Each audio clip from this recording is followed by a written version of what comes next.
नमस्कार विद्यार्थी मित्रमैत्रिणींनो, इयत्ता 10वी भूगोलचा पहिला धडा क्षेत्रभेट या धड्याचा स्वाध्यायात आपण इथे सोडवतोय। या स्वाध्यायामध्ये सर्वात पहिला प्रश्न आहे, तुम्ही केलेल्या क्षेत्रभेटीचा अहवाल तयार करा। या प्रश्नाचं उत्तर लिहिण्या अगोदर जर तुम्ही नवीन असाल चॅनलला तर चॅनलला सबस्क्राइब करा, बेल आयकॉन दाबा। माझं नाव आहे सपना टीचर आणि तुम्ही कुठून हा व्हिडिओ बघताय मला नक्की कळवाल। क्षेत्रभेटीचा हेतू आहे रांजण खळगे या संकल्पनेचा प्रत्यक्ष भेटीतून अभ्यास करणे। क्षेत्रभेटीचं स्थान आहे नगर जिल्ह्याच्या पारनेर तालुक्याचे निघोज गाव।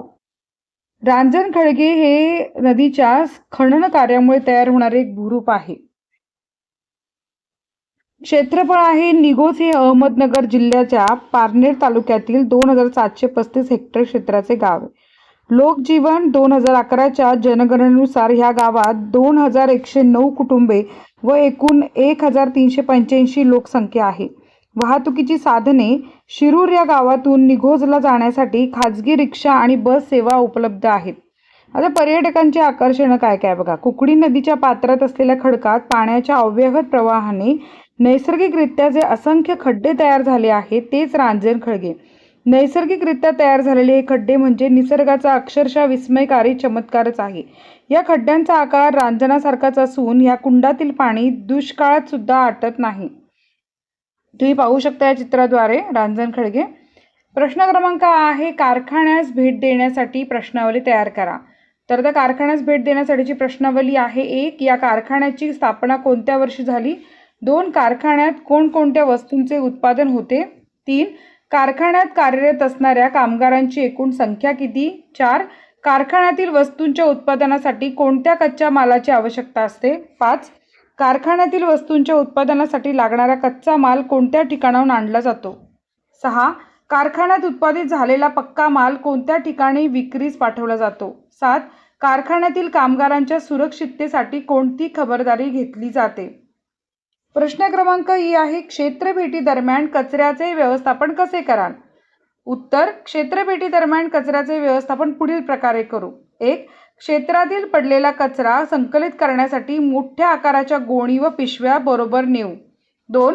क्षेत्रभेटी दरम्यान क्षेत्रभेटीत सामील झालेल्या व्यक्तींकडनं कचरा पसरणार नाही याची खबरदारी घेऊ.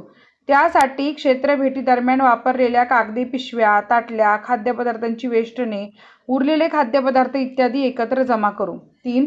संबंधित क्षेत्रात माहिती फलक, पथनाट्ये, सूचना फलक इत्यादी साधनांद्वारे स्वच्छतेविषयी जाणीव जागृती वाढवू. 4. संबंधित क्षेत्रातील कचऱ्याच्या व्यवस्थापनासाठी संबंधित क्षेत्रातील शासकीय अधिकाऱ्यांशी शिक्षकांच्या मार्गदर्शनानुसार पत्राद्वारे, मुलाखतीद्वारे संपर्क साधू. 2.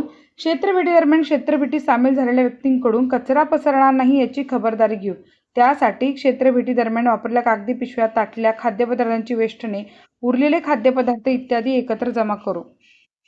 3. संबंधित क्षेत्रात माहिती फलक, पथनाट्ये, सूचना फलक इत्यादी साधनांद्वारे स्वच्छतेविषयी जाणीव जागृती करू. 4. संबंधित क्षेत्रातील कचऱ्याच्या व्यवस्थापनासाठी संबंधित क्षेत्रातील शासकीय अधिकाऱ्यांशी शिक्षकांच्या मार्गदर्शनानुसार पत्राद्वारे, मुलाखतीद्वारे संपर्क साधू. प्रश्न क्रमांक ई, क्षेत्रभेटीसाठी तुम्ही कोणते साहित्य घ्याल? क्षेत्रभेटीसाठी आम्ही पुढील साहित्य घेऊ. माहितीची नोंद करण्यासाठी नोंदवही, पेन, पेन्सिल, मोजपट्टी, कॅमेरा, दुर्बीण इत्यादी. प्रश्न क्रमांक उ, क्षेत्रभेटीची आवश्यकता स्पष्ट करा. क्षेत्रभेटीची आवश्यकता पुढील मुद्द्यांच्या आधारे स्पष्ट करता येते. 1. क्षेत्रभेटीद्वारे भौगोलिक संकल्पनांचा, घटकांचा व प्रक्रियांचा प्रत्यक्ष अनुभव घेता येतो. 2. क्षेत्रभेटीद्वारे मानव व पर्यावरण यांच्यातील सहसंबंध जाणून घेता येतो. 3. क्षेत्रभेटीद्वारे क्षेत्रभेटीसाठी निवडलेल्या क्षेत्रातील सामाजिक, आर्थिक, ऐतिहासिक आणि सांस्कृतिक परिस्थितीचा अभ्यास करता येतो. 4. क्षेत्रभेटीद्वारे भूगोलाचा अभ्यास अधिक रंजक होतो व अभ्यासलेल्या ज्ञानाच्या उपाययोजनास चालना मिळते. तर विद्यार्थी मित्रमैत्रिणींनो, हा स्वाध्याय इथे संपलेला आहे। आपण सर्व प्रश्नांची उत्तरं दिली आहेत। व्हिडिओ आवडला असेल तर लाईक करा, चॅनलला सबस्क्राईब करा। भेटूयात नेक्स्ट व्हिडिओमध्ये। धन्यवाद।